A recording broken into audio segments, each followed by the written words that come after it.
అదే yeah. So ఒక plan అయితే కాదు, first that story decides everything అంటారు కదా. మనకు ఒక చిన్న ఒక కాన్ఫిడెన్స్, ఈ మూవీ చేస్తే మనకు బాగుంటుంది అని మాకు అనిపిస్తుంది కదా, దాంట్లో వెళ్ళిపోతున్నాం. So I'm not like looking to pitch for a hero, finding stories first and let the story choose the hero. So ఆ ట్రావెల్ వెళ్తున్నాం. But next 2-3 stories maybe bigger heroes ఉండొచ్చు. సో ఐఎమ్ సేయింగ్ నార్మల్గా చాలామంది తెలుగులో heroes కంటే డైరెక్టర్స్కి fans ఎక్కువ ఉంటారు. Yeah. ఇప్పుడు పెరుగుతుంది, ఆ కల్చర్ మారుతుంది. అంటే హీరోని స్టార్ని చూసే రేంజ్ ఎలా చూస్తున్నారో ఈక్వల్గా డైరెక్టర్ని చూసి కూడా సినిమాకి వస్తున్నారు చాలా మంది ఇప్పుడు ప్రెజెంట్ డేస్లో. సో అలా మీ సినిమాకి వచ్చే ఆడియన్స్ సపరేట్ ఉన్నారు.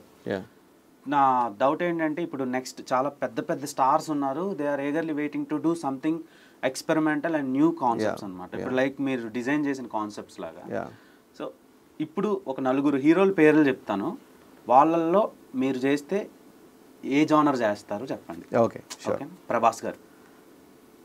Prabhas garu super natural super hero fantasy film చేయాలి. Already he's doing with Nag Ashwin garu. Sci fi. So ఆయన అన్ని జానర్స్ టచ్ చేస్తారు. ఇప్పుడు ఆయన ప్రభాస్ గారిని ఏ ఇమేజ్లైనా మనం చూడొచ్చు. ఆయనకున్న image, you can see sci-fi, you can see him as a mass action you can see him as a lover boy. And Allu Arjun garu. Allu Arjun గారికి ఇంట్రెస్టింగ్. నాకు యాక్చువల్లీ ఒక మంచి సైఫై స్టోరీ ఉంది. సార్ మీరు సైఫై సూపర్ న్యాచురల్ ఈ రెండింటి దాటి మనకు అదే వస్తాయి, ఏమంటారు మీరు? అంటే మీరు మొత్తం బాగా ఎడ్యుకేటెడ్ అయ్యి ఉండి ఆ కాన్సెప్ట్స్ మీద ఇంట్రెస్ట్ చూపిస్తున్నట్టు ఆ రెండే పట్టుకుంటున్నారు. రీజన్ ఏంటి? అది ఇంత పెద్ద స్టార్స్ని కూడా పెట్టి అయ్యే తెద్దాం అనుకుంటున్నారు మీరు. దాంట్లో మంచి స్టోరీస్ వస్తున్నాయి నాకు. మనకి ఏదో వస్తుందో, మనకి లెగ్ స్పిన్ వస్తే లెగ్ స్పిన్ వేయాలి, మనం ఎందుకు మీరు ఆఫ్ స్పిన్ వేయకూడదంటే. సో ఐ థింక్ నాకు అది ఎగ్జైట్మెంట్. అలాంటి రోల్స్లో మనం అట్లీస్ట్ అలాంటి రోల్స్లో చూపించడానికి చాలామంది డైరెక్టర్స్ ఉన్నారు. ఇప్పుడు సైఫై కూడా చాలామంది వచ్చారు. సో మనకి టైం ట్రావెల్ అని ఏఐ అని ఏదో నడుస్తున్నాయి సార్. బన్నీ గారికి కానీ యాంటీ హీరో లాగా ఒకటి చేస్తే బాగుంటుంది, అంటే యాంటగనిస్ట్గా. సో ఆయన కూడా ఒక సరైనోడు అని ఒక ఈవెంట్లో చెప్పారు సార్, నాకు నెగిటివ్ రోల్ చేయాలనిపిస్తే చేస్తాను అని చెప్పి. అంటే నెగిటివ్ రోల్ మీద జోకర్ లాంటి ఒక ఫిలిం చేయాలి సార్. అది మరి నేషనల్ ఇంటర్నేషనల్ ప్రాజెక్ట్. అలా చెయ్యాలి, చేస్తే అలా చెయ్యాలి. ఆయన ఇంటర్నేషనల్ స్టార్. అవును. అలా కాన్సెప్ట్ అంటున్నాను, బన్నీ గారిని అంటాను. ఆయన ఆల్రెడీ లేదు. అదేనండి, అంత పొటెన్షియల్ ఉన్న హీరో ఒక నెగటివ్ షేడ్లో చూస్తే ఎలా ఉంటుంది? వేరే లెవెల్లో ఉంటుంది. మనకి విజిలింగ్ మూమెంట్స్ ఉంటాయి కదా, మనకేం సార్ మొత్తం ఊగిద్ది, ఇండియా మొత్తం shake. Exactly. So and then next Ranbir Kapoor. ఆయన అన్నీ చేసేసారు. బ్రహ్మాస్త్ర అది చాలా చేశారు. రీసెంట్గా మీరు థియేటర్లో బాగా ఎంటర్టైన్ అయ్యి ఎంజాయ్ చేసిన సినిమా ఏంటి? చాలా అన్ని ఫిల్మ్స్ ఎంజాయ్ చేస్తున్నాను నేను. ఎంజాయ్ చేయలేని ఫిల్మ్సే లేవు. గుంటూరు కారం చూసాను నేను, మహేష్ బాబు గారి కోసం చూసాను, చాలా బాగా ఎంజాయ్ చేశాను. ఆయన రోల్ వరకు చాలా ఎంజాయ్ చేశాను. సో అదే రీసెంట్గా చూసింది Guntur Karam. Okay. Yeah. And then NTR garu. అన్ని జానర్స్ అంటే స్పెసిఫిక్గా మీకు ఉంటుంది కదా, ఇతనికి ఈ జానర్ నాకు ఛాన్స్ వస్తే నేను ఈ జానర్లో చేసి వేరే లెవెల్కి తీసుకెళ్తా అనే కాన్సెప్ట్. అంటే నా కథ, నా క్యారెక్టర్కి బాగా యూజ్ అవుతాడు ఆయన అనుకునే జనర్ ఏంటి? హిస్టారికల్ చేయాలి. అంటే హిస్టారికల్ అంటే మరి హిస్టారికల్లో కూడా ఒక క్వర్కీ క్యారెక్టర్ ఉంటుంది. ఒక షెర్లాక్ హోమ్స్ ఇన్ హిస్టారికల్ పీరియడ్లో ఉంటే ఎలా ఉంటుంది? ఒక షెర్లాక్ హోమ్స్ హిస్టారికల్ పీరియడ్లో మన పీరియడ్లో ఉంటే ఎలా ఉంటుంది? అలాంటిది ఏదైనా చేస్తే బాగుంటుంది ఫీలింగ్. ఒక చిన్న బ్రెయిన్, ఒక చిన్న కిక్. ఆయన చేయలేదు ఇప్పటి వరకు అది కాన్సెప్ట్. ఒక షెర్లాక్ హోమ్స్ లాంటి ఒక క్యారెక్టరు, ఒక ఇన్వెస్టిగేటివ్ మైండ్లో ఉన్న ఒక క్యారెక్టరు, అదే హిస్టారికల్గా జరిగింది అనుకోండి, he has to investigate something. ఒక అడ్వెంచర్ చేయాలి, ఇండియానా జోన్స్ లాంటి ఒక అడ్వెంచర్ కానీ అలాంటిది చేస్తే బాగుంటుంది, చాలా బాగుంటుంది.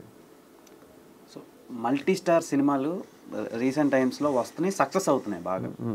సో అలా ఒక కోలీవుడ్ హీరోని, ఒక టాలీవుడ్ హీరోని పెట్టి ఒక మల్టీ స్టారర్ తీయాలంటే ఎవరితో తీస్తారు? వావ్, నాకు అజిత్ మహేష్ బాబు చేస్తే బాగుంటుంది నా ఫీలింగ్. నా ఇద్దరు ఫ్యాన్స్ నేను. థియేటర్లు తగలబడిపోతాయి.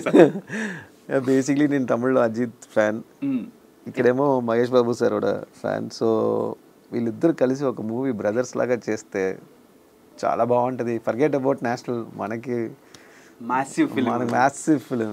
అంటే ఇద్దరు ఫ్రేమ్లో ఉంటే చాలు, వారు ఎవరు అవసరం లేదు. నిజమే సార్.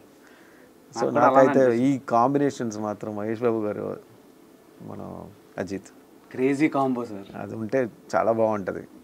మీరు బాగా ఎగ్జైట్మెంట్ ఇస్తున్నారండి మాకు. ఇన్ని స్టోరీస్ ఉన్నాయి, ఇన్ని స్టోరీస్ చేయాలి నేను. అదే చెయ్యాలి సార్, ఎందుకంటే ఆడియన్స్ మీరు నాకు విండోస్ ఐస్ ఓపెన్ చేస్తున్నారు, మీరు ఇలా కూడా మీరు చేయొచ్చు కదా అని చెప్పి.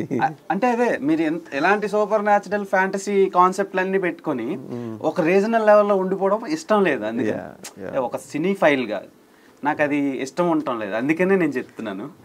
సో ఐ హోప్ మీరు అనుకున్నవన్నీ బేసిక్గా సినిమాని ఇప్పుడు కాంటెంట్ కంట దాని వెనకతలు చేసే మార్కెటింగ్ చూసుకుని సినిమాకి వెళ్తున్నారు ఆడియన్స్, టికెట్ కొంటున్నాడు. సో దాని మీద మీ ఒపీనియన్ ఏంటి? అండ్ ఇప్పుడు రీసెంట్ టైమ్స్లో పిఆర్ ఏజెన్సీస్ ఉంటాయి, సో వాటి ఇంపాక్ట్ ఎంతవరకు ఉంటుంది సినిమాల మీద? ఎస్పెషల్లీ మీలాంటి క్రియేటివ్ కాన్సెప్ట్ బేస్డ్ డైరెక్టర్స్కి అది ఎంతవరకు ఉపయోగపడుతుంది? ఏమైనా ఎఫెక్ట్ అవుతున్నారా? లేదండి, ఇప్పుడు చాలా కాంపిటీషన్స్ ఉన్నాయి ఓటీటీలో కానీ, మన నెంబర్ ఆఫ్ మూవీస్ రిలీజ్లో కానీ. సో థియేటర్కి జనాలను తీసుకురావడానికి మనం హై పిఆర్ చేయాల్సిందే, అది తప్పదు. ఇప్పుడు లేదంటే ఎవరు రావట్లేదు. హై కాంపిటీషన్స్ ఉన్నాయి, రీచ్ అవ్వాలి, కొంతమందికి తెలియాలి. అండ్ డిస్ట్రాక్షన్స్ ఎక్కువ ఉన్నాయి. ఒకప్పుడు మనకి డిస్ట్రాక్షన్స్ ఆడియన్స్కి తక్కువ. సో వాళ్ళకి ఒక మూవీ రిలీజ్ అవుతుందంటే ఓకే, బట్ ఇప్పుడు people are always on the phone, distracted by lot of other events కదా. సో మనం కూడా లౌడ్గా ప్రమోషన్ చేస్తేనే ఇప్పుడు జనాలకు రీచ్ అవుతుంది.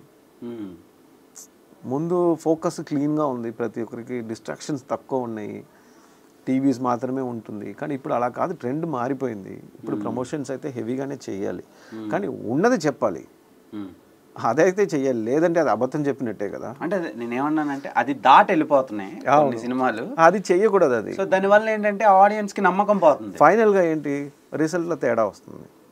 You might have an opening, but అది మీరు ఎక్స్పెక్ట్ చేసిన కంటెంట్ అక్కడ ఒకవేళ లేకపోతే obviously that will backfire for anybody who is doing it. Maybe opening మీకు 1 or 2 days వస్తాయి కానీ, but after that I think the mouth talk will spread. Negative or positive, the mouth talk will spread. So ఉన్నది చెప్పాలి, కానీ అది లౌడ్గా చెప్పాలి.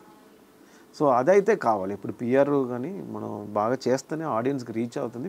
People are distracted now, so many contents, they have so many options. Every week so many releases are happening. ఓటీటీలో release అవుతుంది, and చాలా entertainment scope ఉన్నాయి ఇప్పుడు ఆడియన్స్కి. సో బ్రెయిన్కి వాళ్ళందరినీ మనం డిస్ట్రాక్ట్ చేయాలంటే మనం పిలిస్తే ఎవరు రావట్లేదు, రండి వచ్చి చూడండి, మన అరవాల్సి వస్తుంది. So that PR has to be loud, but only thing is ఆ కంటెంట్ మనకి మూవీలో ఏముందో దాన్ని మనం